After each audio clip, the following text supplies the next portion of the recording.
Good evening, everyone. Thank you for joining us tonight. I am Raluca Barbu with the Algonquin Area Library, and I'm joined by my friend Thomas MacEntee, founder and CEO of genealogybargains.com. We would like to welcome you to tonight's program, 10 Ways to Jumpstart Your Genealogy. Please note that this event is being recorded. The recording will be available on the library YouTube channel in a couple of days. As an attendee, your microphone is turned off, so is your camera. Closed captioning has been enabled, and you can turn it on or off by clicking on the show caption icon or more icon at the bottom of your screen. During today's event, you can submit your questions by clicking on the Q&A icon at the bottom of your screen and typing in your questions throughout the presentation. Thomas will gladly answer them at the end of the program. I will launch a poll just to make sure how many people are watching us. We will now begin our program, 10 Ways to Jumpstart Your Genealogy. And I will now turn it over to Thomas, author, educator, storyteller, entrepreneur, that genealogy guy who helps you accomplish your family history goals. Hello, Raluca, thank you Thomas. so much. Thank you so much, Raluca. I really appreciate it. And your moderating skills, so wonderful. And I want to welcome everyone as well. And so I'm going to go ahead and share my screen and get on with this show. Perfect. And everything looks great so far. Let me move a few toolbars around. And so welcome. I'm Thomas MacEntee. I'm in Chicago, where many are cold, but few are frozen. That's an old church joke, I know. But I'm in the Andersonville neighborhood, right on Lake Michigan, probably about 2 miles north of Evanston. I am not a Chicago native, though. For those of you all the way out in Algonquin, I usually need my passport to go out there. But I am a New York native. I grew up in the Catskill Mountains of New York, lived in San Francisco for about 20 years, and I've been here in Chicago since 2004. So we're here for 10 ways to jumpstart your genealogy. Now, there is a link in the chat to the handout. Raluca probably will post that a few times because as people come in, they won't see what's in the chat. I do want to hold it up here. I believe it's 6 pages. Yeah, I did pretty good. I don't believe in a bullet point handout that you have to scribble a lot of notes on. All the websites that I'm going to go to and review tonight, they are on the handout, last page as a resource list right there. My email is up at the top. I believe in actionable genealogy education. You're going to honor me with about 45 minutes to an hour of your time this evening. So I think that you deserve a takeaway. You can pick this hand up out tomorrow, pick it up tomorrow, maybe next week, and get started on it anytime. The other thing, it is for your own personal use. So there is a copyright. Oops, how did that happen? Wow. Let me get back here. I apologize. See, even a tech guy like me has problems. There we go. It is copyrighted material. One exception, if you belong to a genealogical society, a historical society, or even a public library that has a newsletter, I give liberal permission for use of my content as an article. Just have your newsletter editor contact me and we'll set up, I'll give them a copy that they can use with instructions, etc. And again, my email is at the top of the handout. Let's get started here. So have you ever this is the perfect New Year presentation. I do this presentation a lot in January, but have you ever thought about how and why we get stuck? We get stuck a lot of times during the year. And then in January, think, I want to do something different with my genealogy. Or maybe you put your genealogy down for several years and you want to get back into it to do that. And so I'm going to go ahead and end my poll there, get that out of the way. But how and why do we get stuck? Have you ever thought about that? So the thing is, we all get stuck, even professional genealogists. I have been doing genealogy for 47 years now. I was telling that to Raluca. Yes, this is all smoke and mirrors, folks. I'm 61 as of last Christmas, but I started as a 14-year-old boy watching the miniseries Roots on television in my great grandparents' home in 1977, and I got hooked. I've been doing this professionally since 2008, and even I get stuck. I'm like, oh, I don't want to research this ancestor, or I keep hitting this brick wall, and it does happen. We also get stuck in life as well as genealogy. So I tend to take a holistic approach, and you'll see some of that tonight. Some of the ways that I have found to actually jumpstart my genealogy, and it happens to me all the time. I'm working on for a cousin right now, and I'm on one particular ancestor of hers, and I'm like, I'm dreading it. So, I've come up with ways of dealing with that. Also, you're entitled to your Calgon take me away moment. Now, for some of you of a certain age, you may not remember those old Calgon commercials, the Calgon bath beads with the woman soaking in the tub because the phone is ringing, the kids are yelling, the food is burning. But we all deserve a break sometimes. And that's sometimes just the best is to just step away from it and then come back to it. But I want you to know that you're not alone in that approach. Now, the 10 ways that I've come up with, what are these about? Well, they aren't secret. You can share them. I mean, I think they're pretty common sense. I don't know that there's anything special about them, but I've tailored them for genealogists. This is a curated list, and what I mean by that is it's gone through my filter. This is based on my experience. I've been doing professional genealogy since 2008, as I said. I've done a lot of professional work. I've written a lot, 15 books on Amazon, and I've got cheat sheets and everything all over. And so this is going to go through my filter and my experience, of course. Also, the list is not comprehensive. So if I come up with a list of education opportunities, you may know of a few different ones, but I also want you to go out and explore. I want this to be really a true jump start would say, hey, Thomas mentioned this. I'm going to go and see if there's more out there for this topic, for things like genealogy education or getting organized. You may look around at my genealogy cave here, and it might look nice and tidy, but I will tell you, do not look under my desk right now. But we'll go over organization as well. So the first way is goal setting. I know you hate it. Uh, I was a project manager for many years in the information technology field. I worked in IT for 25, 30 years, mostly for large law firms, 24-hour job. And I had to, be organized. And that's what I found. As I get older, I can't remember things as much. And so it's not, it's not one of those things where you can just say, yeah, I'll get to it sometime. Put it down in writing. Put it down in fixed form. Let me show you what I use. And you're going to have access to this template for this. This is, where is it? There we go. Notice this. This is my project management sheet. Okay. It is in Excel. It will open up in Numbers on Mac perfectly or Google Sheets. Actually, this I think is Google Sheets. But you notice I have all these things. These are all projects or tasks or things that come into my mind during the day. And I say, hey, I want to check that out. So there's one here about a new site called Savor to help families document their personal papers. I'm working on taxes. I'm doing research for my cousin-in-law. And did you notice also the colors? Now, true project management, if you use Microsoft Project or any of those, uh, they work on a traffic light system. You know how the traffic light is red, yellow, and green? Well, green is good. Green is completed. This is what I did all day today. Okay, these are the things I work for. I run a genealogy business and genealogybargains.com. Yellow are things that are not done. These are things that are pending. And then my red stuff is, I'm a little bit overdue. I have a few other things here that I'm overdue on. Okay. And so it's an easy way to say, and you look at it, I pull it up in the morning and say, oh, this is what I have to do today, you know? And like later today, what I'll do is I'll copy this over to my completed section. And these are all the things that I've done so far this year.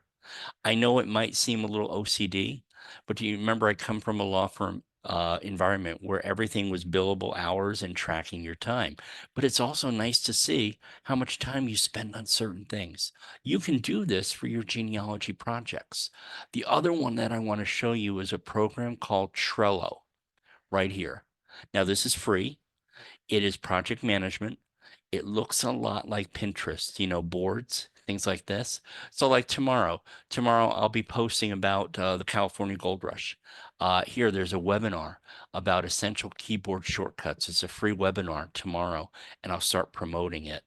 Here's another one. Oh, Finding Your Roots is on right now, but the recording is going to be available later tonight on the PBS site. So I'm going to go and promote the recording. It lays out everything that I need to do, and projects that I have upcoming, things like that. So it's nice. This is a little bit more visual. You can add photos and things like that, but check that out as well. And I believe that's in your handout as well. I'm going to go ahead and close a few things. I will close that and go back to our slideshow. Break it down into little goals.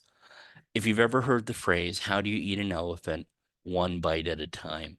And that's what it is. Let me give you an example. Many of us as genealogists, we want to do that big family history book for our family. And it seems that we never get to it, right? Because we're going to wait until our research is done. This is what I ended up doing. I would do two or three page biographical sketches of my ancestors.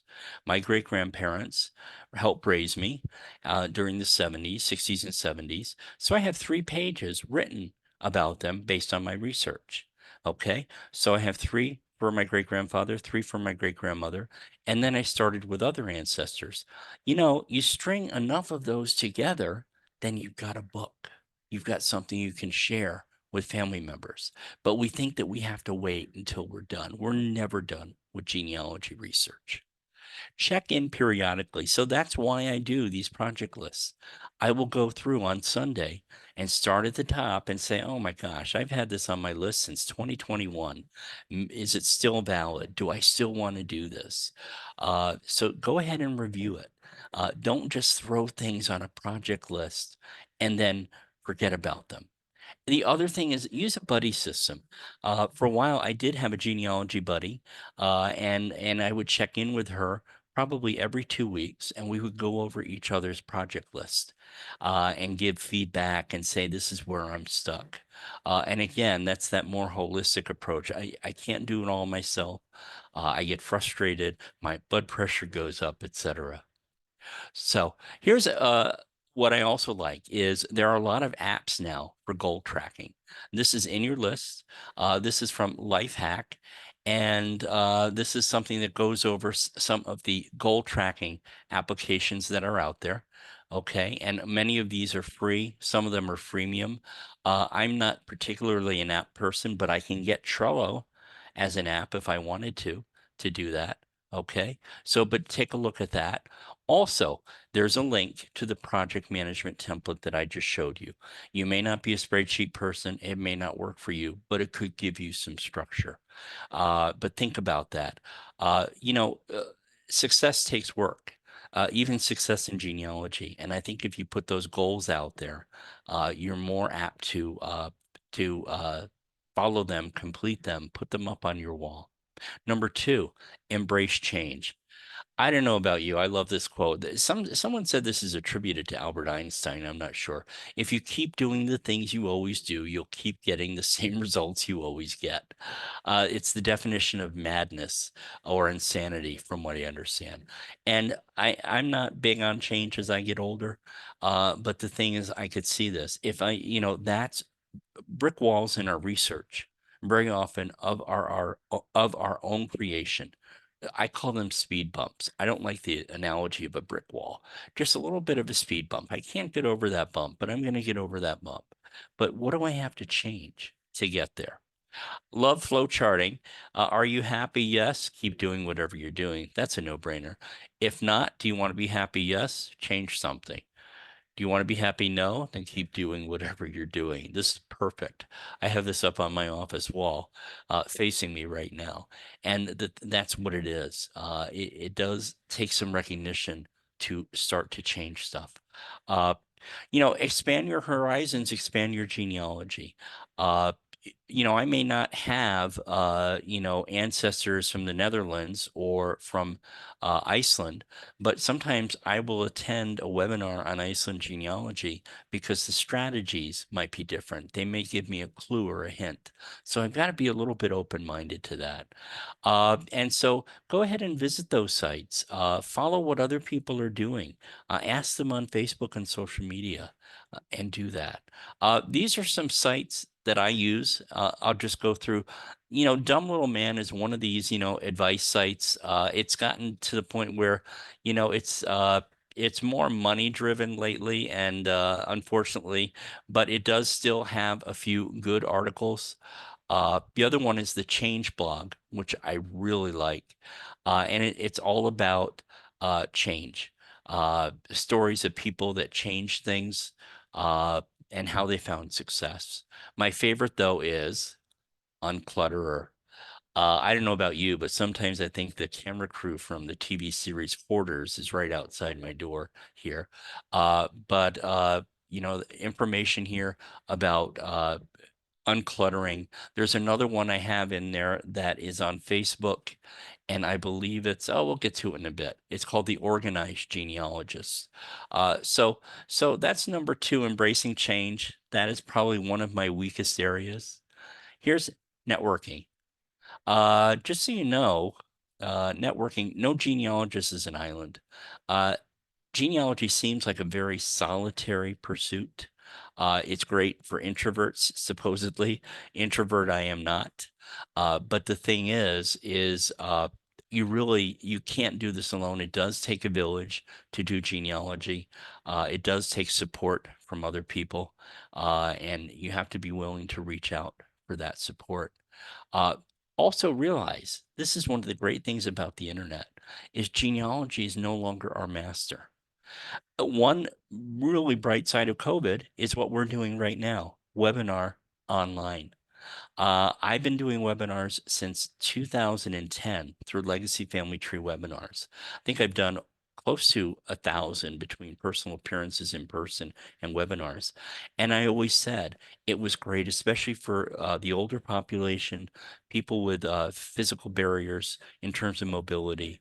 And so this is something though, is you build that network, and I can go ahead on my heritage and ask uh, friends that I've met on my heritage in Germany to go and pull some records for me. And that's what I'm talking about is the internet has really been a blessing for that. Also, try and be nice. That's what my mom always said. Be nice. It doesn't cost you anything. The world really is a small town, especially in genealogy.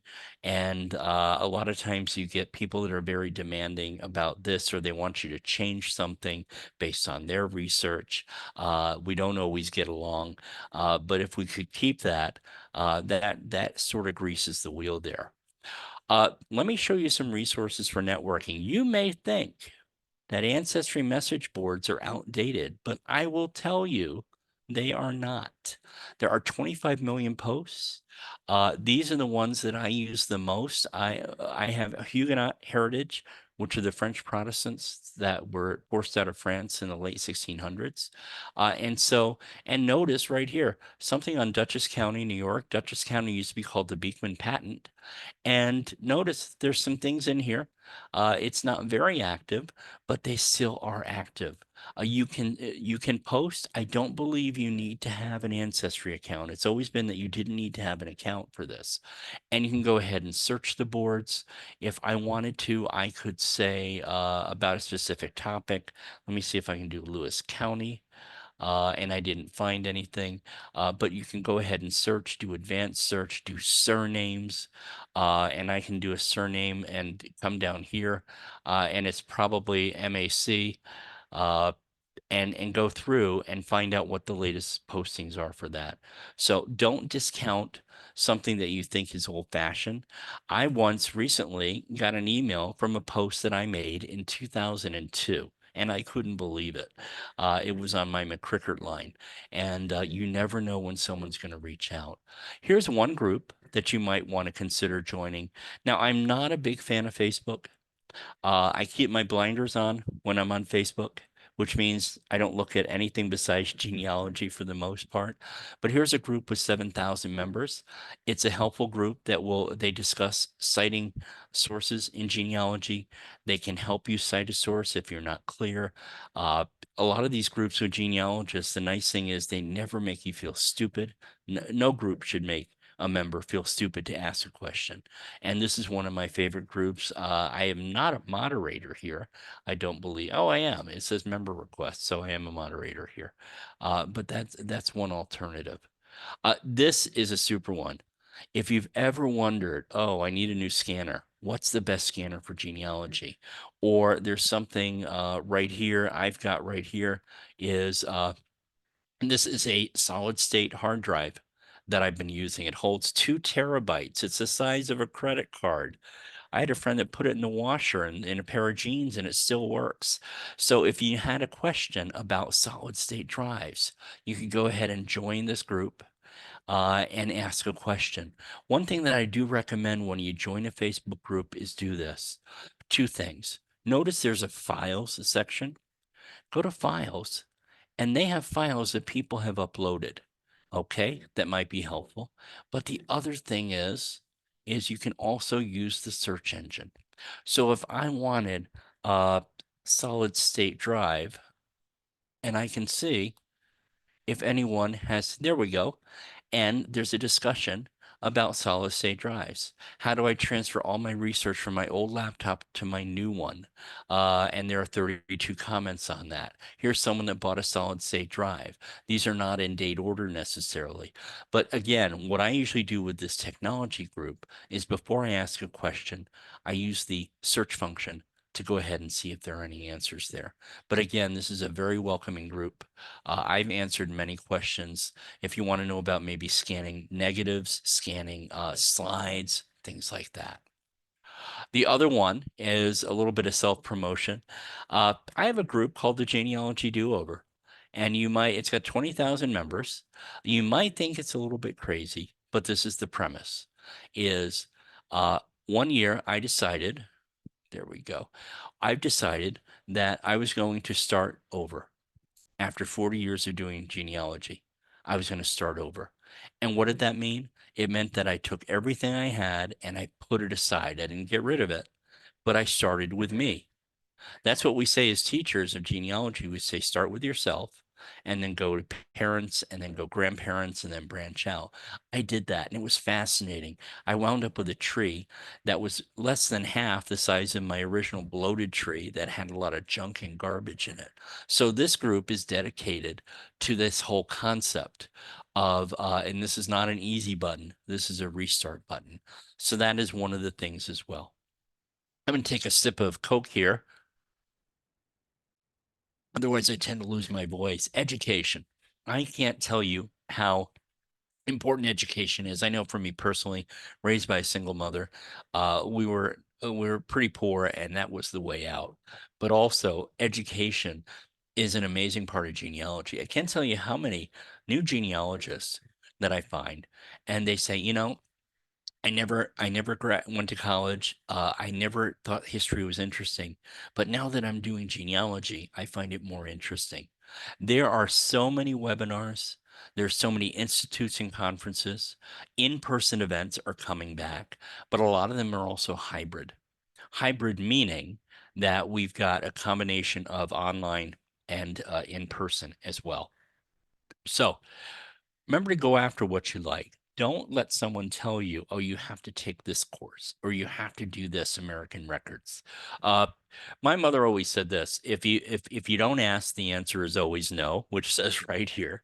Okay. If you don't step forward, you're always in the same place. Okay. So there's enough offerings out there for education. And I believe this. I wrote this down. It's a free education that goes on for a lifetime.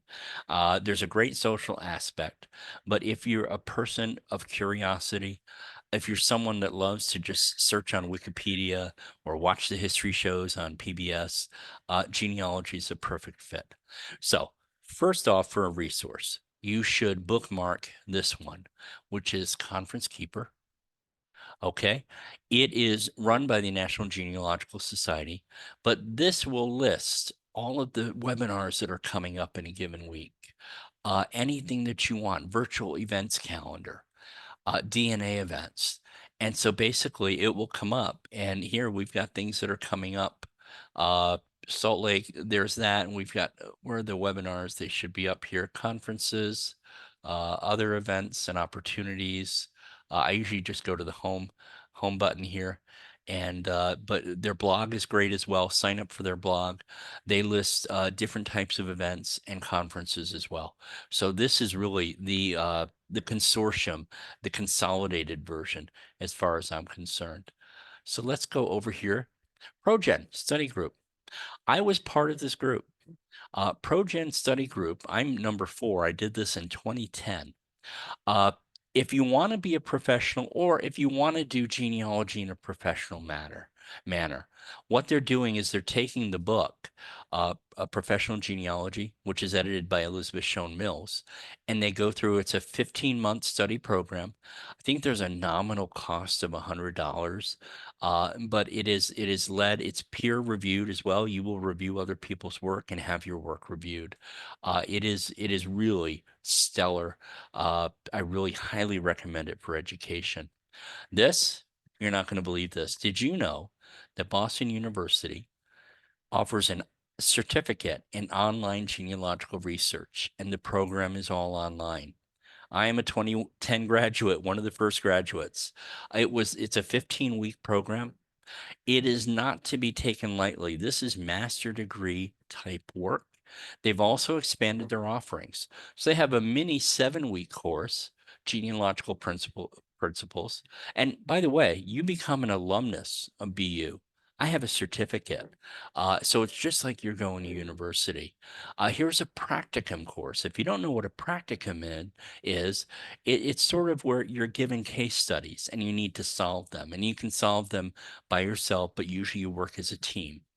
It's sort of like a murder mystery dinner, but with genealogy. And notice it says 12 to 14 hours per week of work, you know. This is the biggie. This is what I did. And when they say 20 to 30 hours a week of work a week, they're not kidding. I was not anticipating that.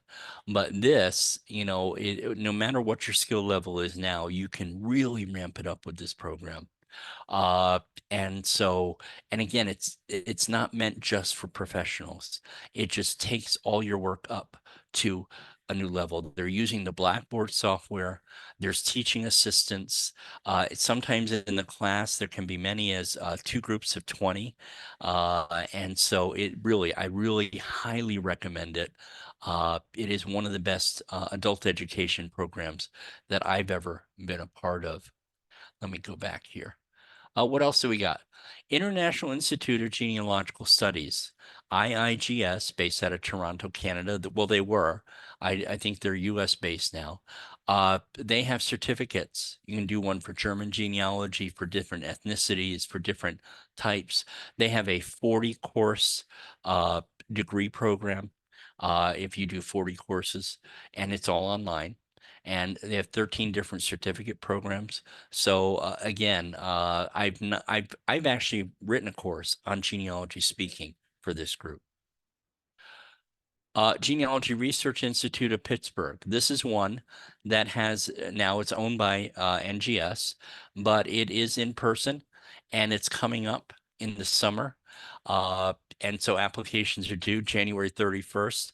But it is a great in-person, and you spend a week, I believe you can even stay in the dorm rooms at the university. It depends on how the configuration is.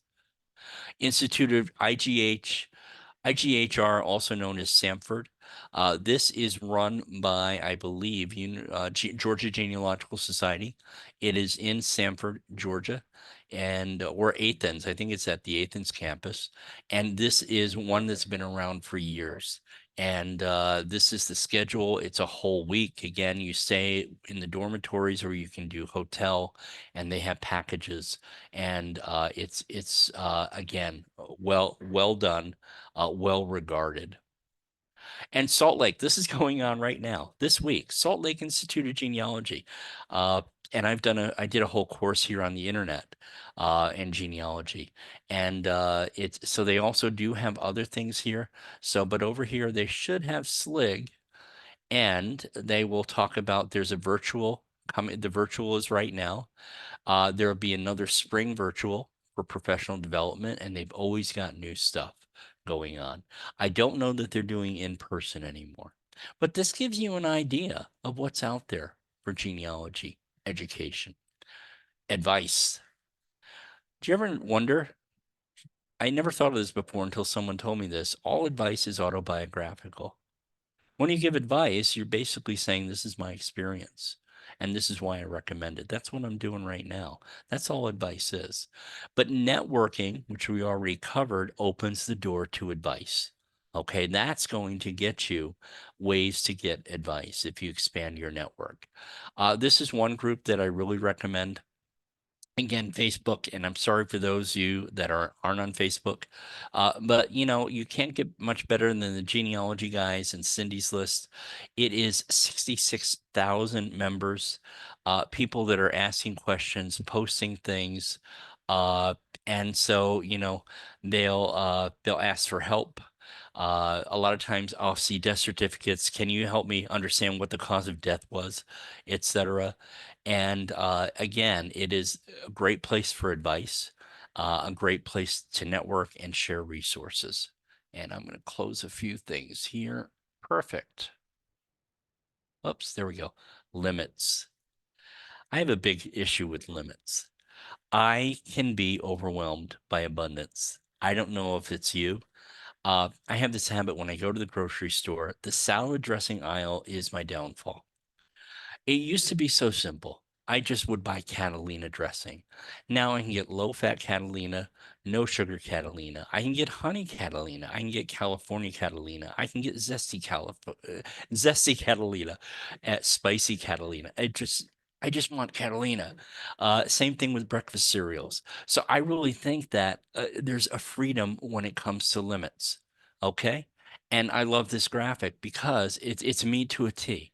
If I don't have some boundaries, I prefer them to set them myself, but I just feel like I'm floating around and bouncing one thing to another, especially in my genealogy, and that's why I like goal setting in genealogy, setting tasks.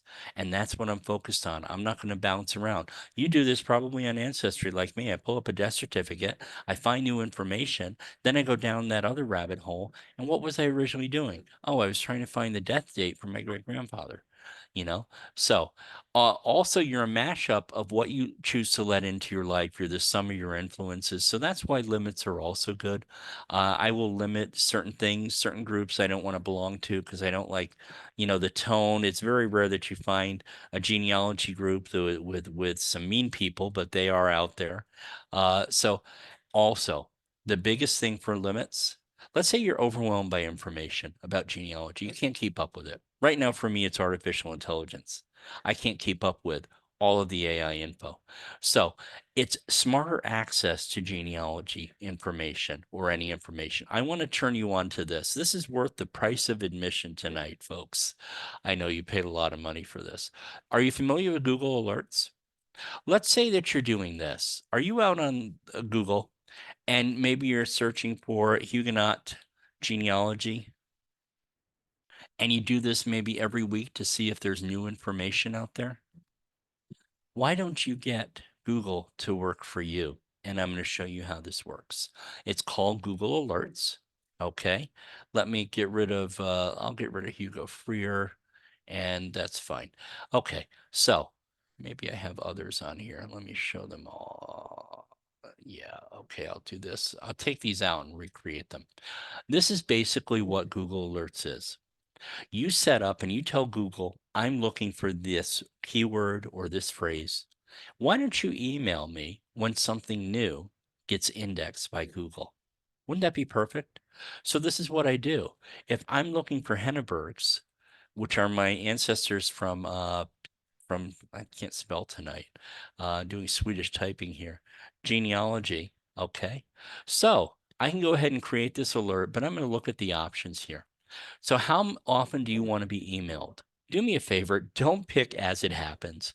You could say, oh, I want to know about genealogy. You would wind up with 200 emails a day. I usually do once a day or once a week. Okay.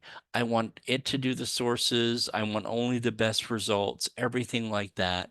Okay. If I wanted to, I could say that I want it from Germany. Okay, and I can go ahead and pick that out right there. So I only want anything to do with Henneberg genealogy from Germany, and I create the alert. And there it is. I can go back and edit it.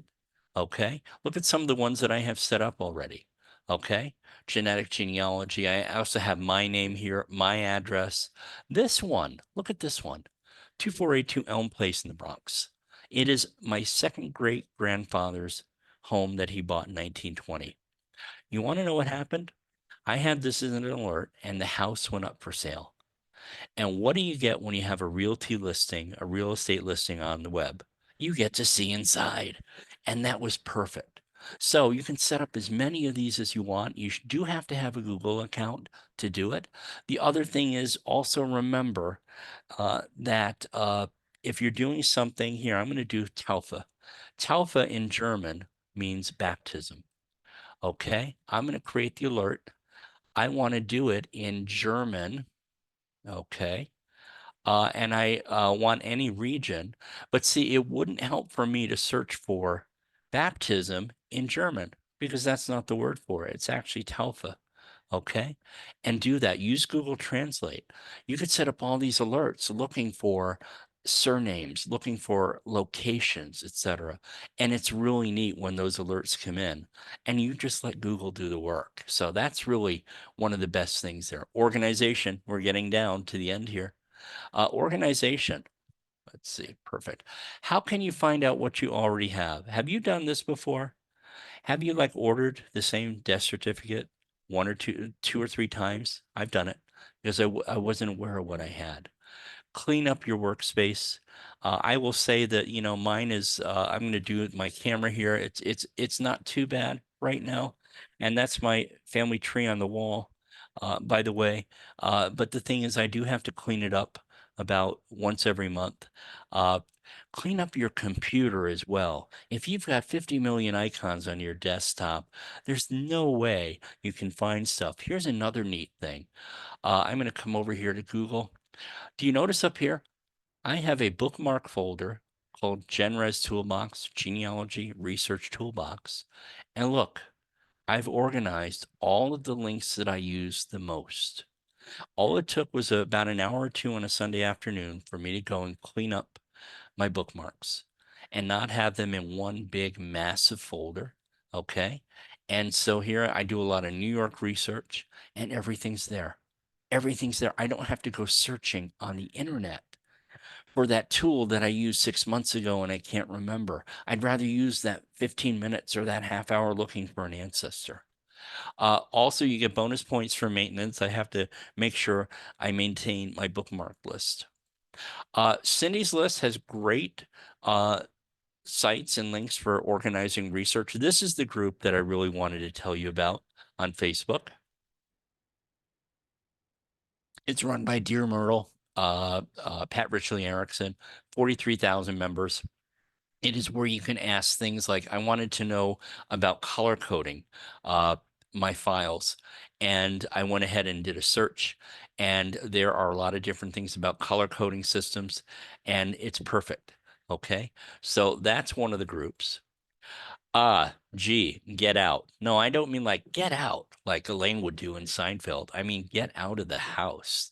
Not everything can be found online. We're getting better. It used to be it was about 5% of records that we use were online. I'd say maybe we're about 15%, just barely. Uh, Offline is not outdated.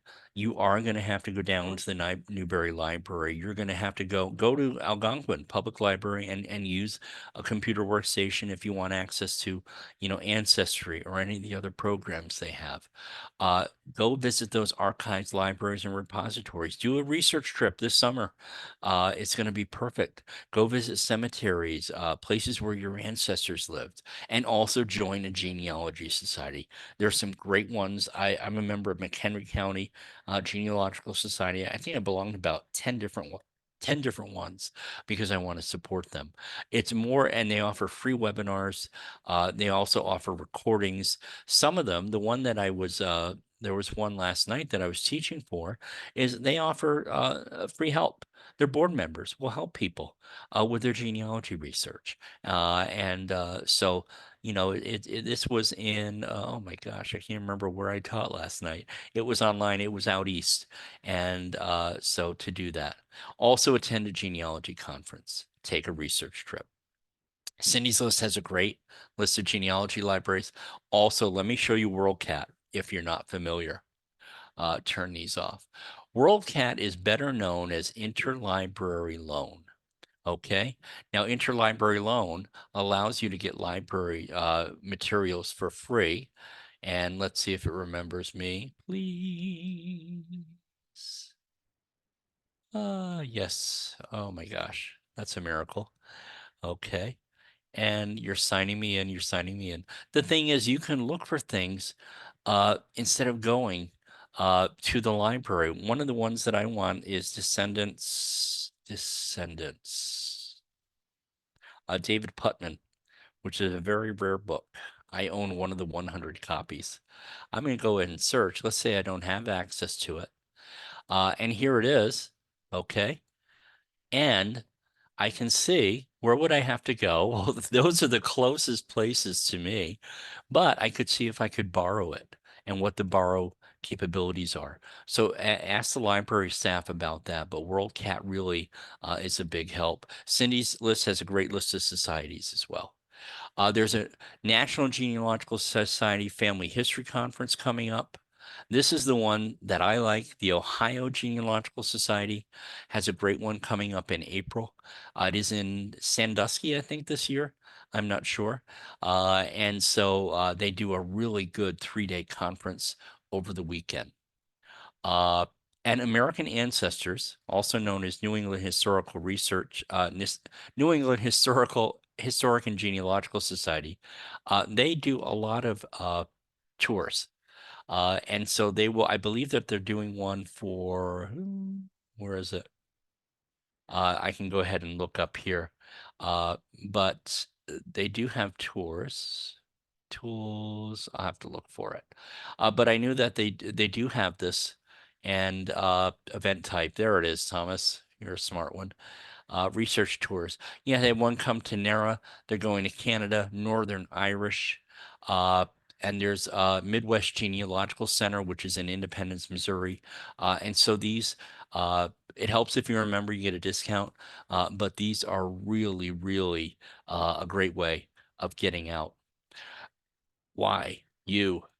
Find out what makes you happy. Happiness counts in genealogy, folks. Take care of yourself. But the thing is, ask for help and buddy up. When you buddy up, I always say joys are doubled and burdens are cut in half. I'd rather go on a research trip with a buddy, a genealogy buddy. It would make it a lot more fun and a lot easier.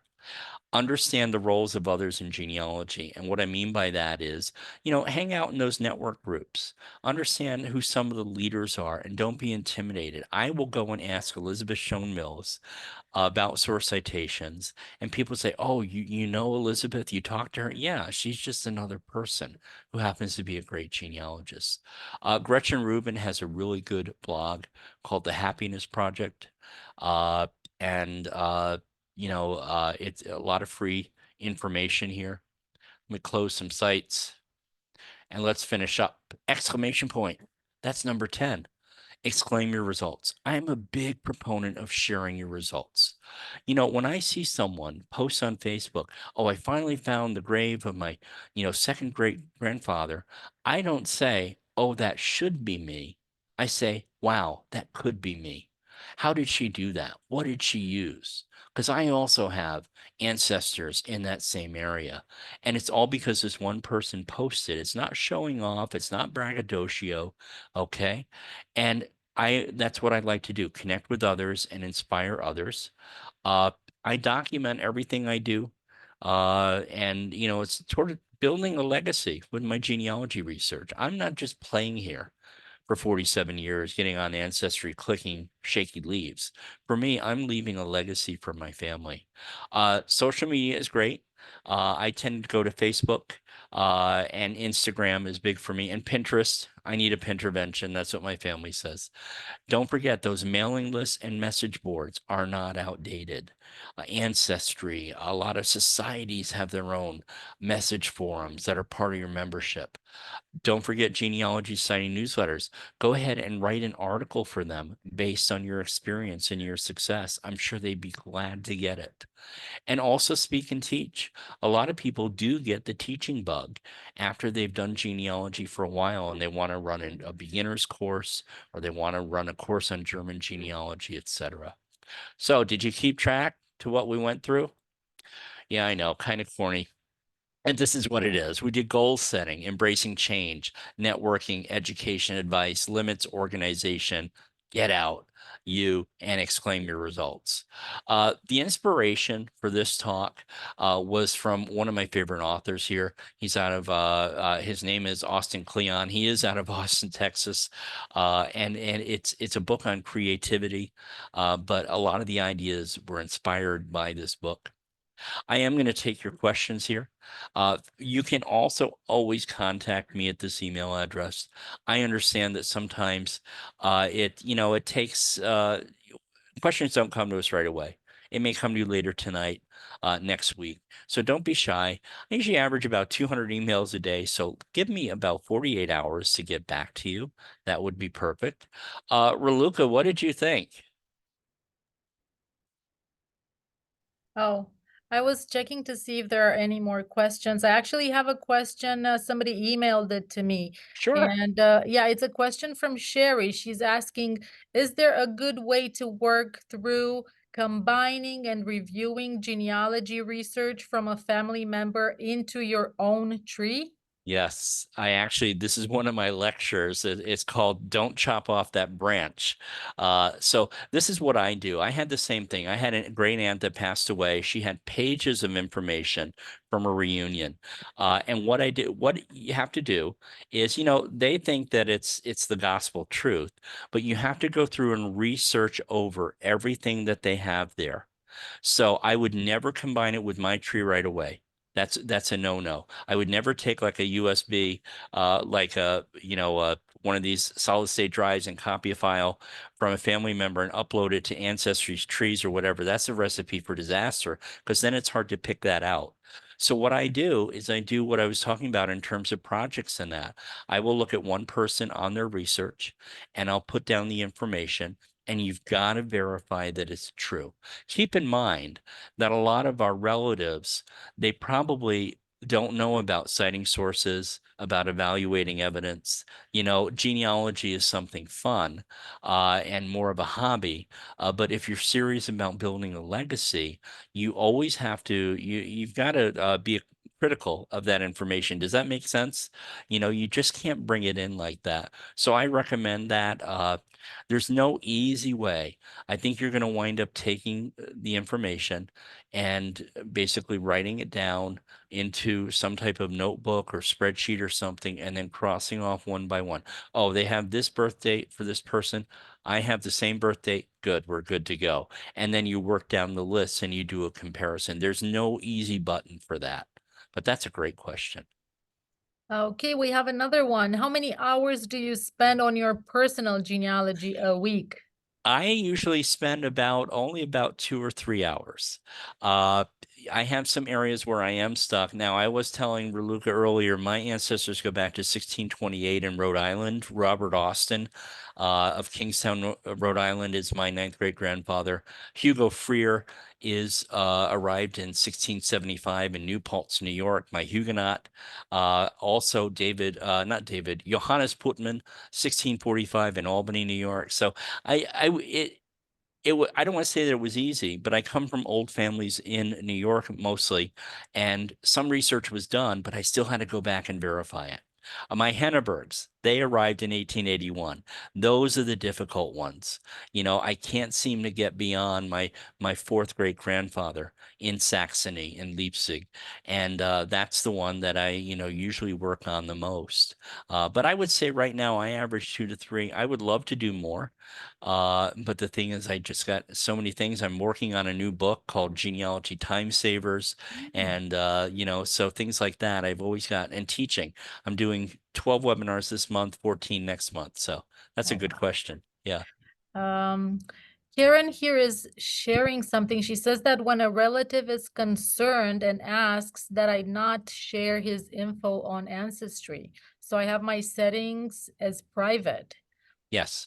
Yeah, Yeah. and that's it. It's all about respecting privacy of living people, especially. And the thing is, programs automatically, even if you were to put, like, my parents have passed, but if I were to put, one of my aunts is still living, if I put her information in the tree, it should not show her name. It should not show her birth date or anything because she's still living. But some people opt to make their tree private. When you do that on Ancestry, people can email you and then you can figure out. But I think privacy is a big issue. Now, you do have to understand, though, legally, the dead have no privacy. Once you're dead, basically that can be. The biggest thing was, this is what I found out, Raluca. My great grandparents raised me. They were very strict, very conservative. Well, I found out long after they died that my great grandmother was pregnant before they got married.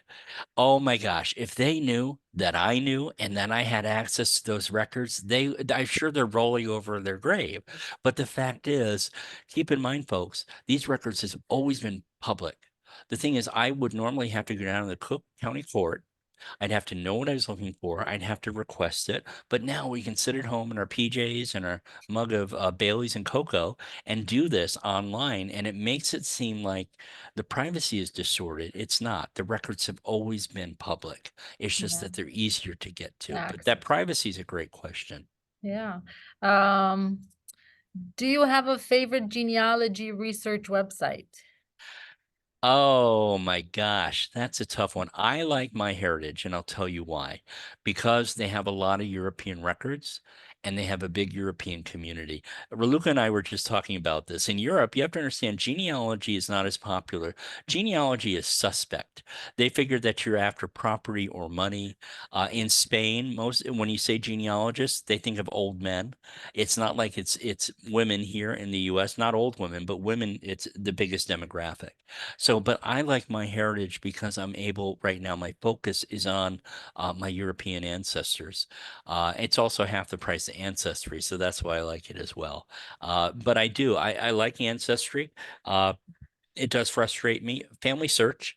I use Family Search quite a bit. And so those are the big three for me. Yeah. We have a question regarding New York City research, Oh, like sure. suggestions for dealing with New York City research seems like the seventh level of heck. Yes, it is. And the problem is, uh, I'm going to pull up a site that might help. But the thing is, you have to understand New York state vital records are divided. Everything in New York is in the municipal archives for New York City. Everything else is up in Albany, Department of Health, etc. Let me go ahead and I'm going to go over here. And there is a site that you should know. It's called Reclaim the Records. There we go. And Reclaim the Records, it's a nonprofit group that I belong to, I donated to, and they are looking to make sure that, technically these documents should have free access by law. Okay.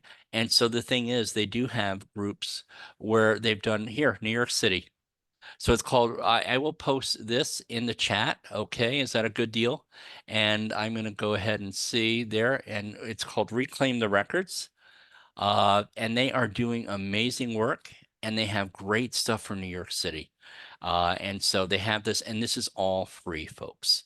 Okay. The city marriage licenses, and you can get images, death certificates.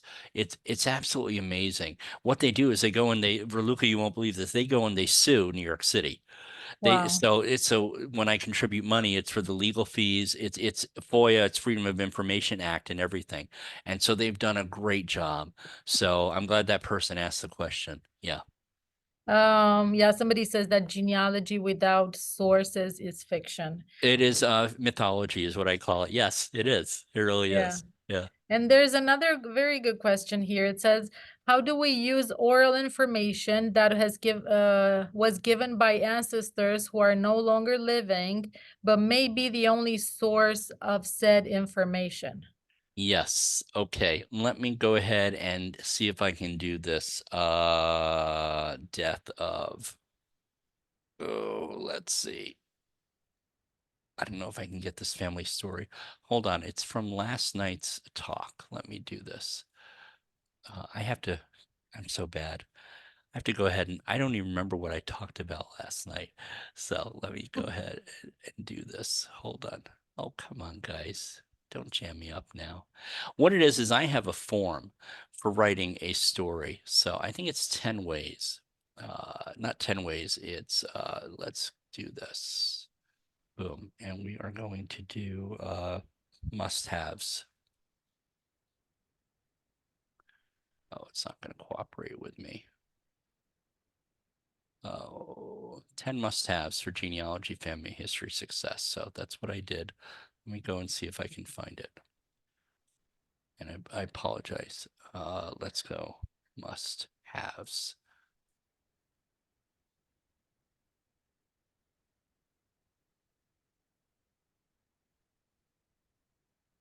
Oh, the long way. Let's go ahead and do this. And here, this, you're not going to believe this. It took all that, and I apologize. But I do want to show you because it's worth it. Oh my gosh. Wow. Look at this. So this is how I documented an oral story. Look at look at the source citation. I was given this photo by my great grandmother in 1977. Beautiful photo. And she said, "Oh, that's Anna Austin. She was killed when a car hit her and pinned her against a building in the Bronx." That's all she told me. So look at what I did. It says, "Death of Anna Austin as told verbally by Therese McGinnis Austin in June 1977. The location, she told it to me, but I recalled it and documented it on this date." Does that make sense? Then I documented here. I use the photos, but the other thing is look at what I add to it. I'm thinking, Raluca, it's not just from me right now. 50 years from now, someone's not going to Yeah, know who I mean by grandma, right? And yeah. so I'm saying, oh, grandma, this is the person. Anna Austin, this is the person. Maurice Austin. I even note that they pronounced it Morris. Then I put the locations. So, so you can do this. You have to get it down. There's a saying that in West Africa that when an elder dies, it's like burning down a library. Meaning, if these family stories are up here and Yeah. they're not in some fixed format, so think about doing that. Usually on Sunday mornings, if I get up early, the one thing I like to do is I go ahead and I write up my stories. So, yeah, Wonderful. That yeah, was actually a very good question, and you answered it like yeah, spot yeah. on. Thank you. Thank you. Is there a good way to find ship manifest or passenger list if you don't know the name of the ship? It depends on what period you're using. You can do it through Ancestry. They have passenger lists. You can search by name. The other one is genealogy passenger lists. Let's see here. There was one site. No, no, no, no, no. Okay, yeah, go away. Uh, yeah, I would most of these. My Heritage has one. Uh, so it you don't need to know the name of the ship. Usually, the search goes by the name of the person. Uh, yeah, I would do that. Here, the Family Search has an article on immigration ships. You know, also realize this that passenger lists really It's very rare to find them before 1850 or really 1880. A lot of them were just handwritten, hand drawn. When we're talking Ellis Island didn't start till 1892, and then they had pre-printed forms, you know. So it really depends on the time period. But not every ship that came in had a passenger list. They weren't really legally required in the U.S. until I believe around 1880. So yeah. We have another question. If you can show us again how to get the Google alert in place, Sure. please. So what you do is you just have to, I'm going to go to Google and you can just search for Google Alerts. And it is a link. There is a link in the handout. And so here it is. You should have a Gmail account or a Google account. And here, they just want to know what you want to search for. Okay. So maybe I want to do Irish genealogy and I want County Monaghan, which is where my MacEntees are from. Okay. So now you could say create alert, but I would always show the options here. And usually this is what I accept. I want it delivered to my email. I want it once a day, and then go ahead and do that. Okay. And if I do this right now, here, it already found a few things down here, you know, but these are new to me. Okay. But that's all you have to do. It's sort of set it and forget it, and then you'll get the email based on whatever. Now, notice I didn't put this in quotation marks, right? Because then when you think Google, oh, it's only a search for that exact phrase. So be careful, you know? And so that's all it is. That's all it is. I use them all the time. It's the only way that I can track information. I just can't physically go and search for stuff every week. So good question. Okay, we have two more. Sure. Suggestions on a good software to host your genealogy facts and able to print history. Trying not to rely on Ancestry, but Yeah. have my own database. Uh, It's called the Next Generation Genealogy Software, TNG. It is a program that helps you build your own website. It's very easy to use, and they have demos and everything. And it's great. The thing is, it also, you can allow family members to come in. So it's all based on permission. This is how it would look. Uh, and so if I wanted to, I could see, notice here, it has photos. It has all of this stuff that you can set up. And I agree with you. It shouldn't be in one place like Ancestry. So this is called, the name of the site is called the TNG, the Next Generation uh, of Genealogy Site Building. Let me put it up here in the chat, okay? So the Next Generation of Genealogy Site Building. That's the one that I recommend. So the thing is, if you wanted something that was not a website, I usually recommend Legacy Family Tree or Roots Magic, but this is the one that I really like. Yeah. Okay, and the last one, do you have any advice for searching about those you know were adopted? Yes. Very difficult to do. I would definitely join one of the groups on Facebook because they also handle the privacy and everything like that. I've helped several people that found out through a DNA test that they had a non-paternal event. So there are groups like that on Facebook. It's so one thing you should know is usually when someone was adopted, the birth certificate was redone. To get the original birth certificate, you usually have to go to court and unseal the records. Now, there are some states like Illinois. Illinois allows access unless the birth parents have put a block on it. So I would do and follow, there's a registry. So it's called I think it's Illinois Adoption Registry. And see, so what it is a birth parent could post here and with the forms and say, I'm looking for this child I had, or a child could say, I'm looking for my birth parents. Okay, it depends on the state. So Pennsylvania just redid their adoption laws, so it's easier to get access. You have to understand, I feel bad for the birth parent. They thought that, this information would never be available, right? But the thing is, because of DNA testing, we're noticing more and more that people are realizing that, or they were adopted and they weren't told about it. But for Illinois, and if you're in a different state, go ahead and look up their adoption registry. That's my advice. Thank you so much, Thomas. Thank you. Did Um, you enjoy it? I enjoyed it. It was Good, very thorough, good, and good, good. you really are a born storyteller. I mean, no joke. I was That's the Irish fascinated. side of me. Irish side of me. Yeah, yeah. Okay, well, thanks everyone. Go have fun. Okay, thank you so Okay. much. I'm All sure right. our viewers learned a lot tonight, Good, and good, because good. of you, they now have a lot of tools to, Yeah, pursue their goals. So great. thank you so Thanks. much. And thanks for the opportunity. Okay, bye-bye. Have a good night. I will just talk to our viewers for a few more minutes about the upcoming programs that we have at the library.